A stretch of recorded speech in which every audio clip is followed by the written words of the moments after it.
Yo, ginsag ako ang sapa-sapa dito sa may talon.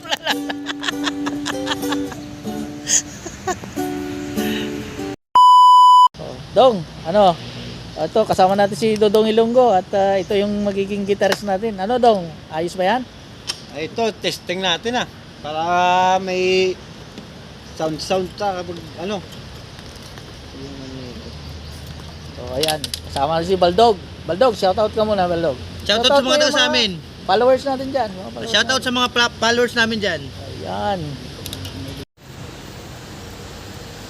Ayan guys, shoutout po sa inyo. Ayan. So, kuwan lang muna kami. Meron lang kami dito kay Dodong Ilonggo. At panoorin namin kung talagang marunong nga ito mag-ayos ng gitara. Magra-rap kami, magra-rap. Abangan nyo si Baldog mag-rap. Yo, yo, yo!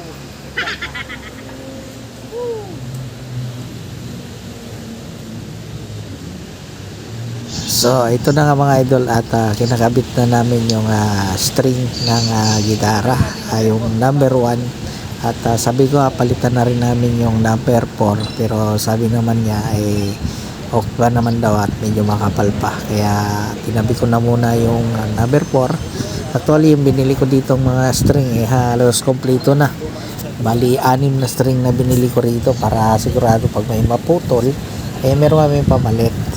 So ito na nga at naisabit niya na at ayusin niya na lang yung tono nito at request talaga nitong mga katim ko na magkaroon kami ng gitara para meron kami banding kaya ganito, hindi lang puro mga sa comedy masamahan din namin ng kunting tugtugan at kanta-kanta at least ma-exercise naman yung mga boses namin at itong gitarista namin matagal-tagal na rin tumigil sa pagigitara so ngayon medyo may tahasa ulit yung kanyang kaalaman sa pagigitara. Itong gitara nga pala mga idol pinahiram lang din ito ng aking kapitbahay, yung katropa ko rin na para daw magamit namin yung gitara at hindi naman na ginagamit. So yung anak ko kasi meron ng gitara kaso lang yun nga nabulok na, nasira na hindi man lang sila natuto, hinayaan lang yung gitara na mabulok at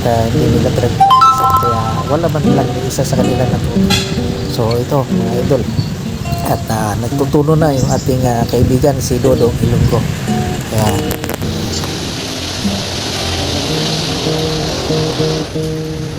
may mahirap pala itono yan. Meron na ito dahil kompleto na. Kanina 5 lang eh. so nga pala mga idol at kung mapapansin nyo yung mga damit namin ay pare-pareho. Yan po yung uniform namin dito sa trabaho. So pagdating ng alas 12 ng tanghali ay pumupunta kami dito sa likod sa may warehouse.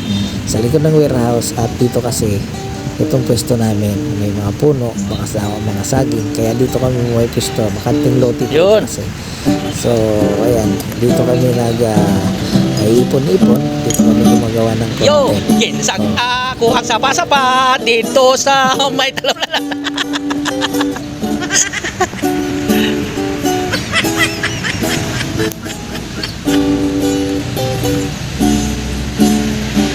Alright.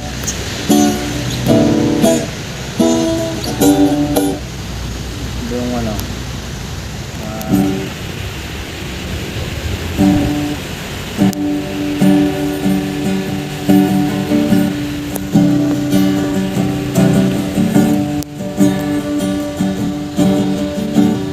Mga shackle, mga alam na rin shackle. Beer. Itchworms. Itchworms. Ibuhos na ang bis. Oh, yun. Hindi ko ata ano.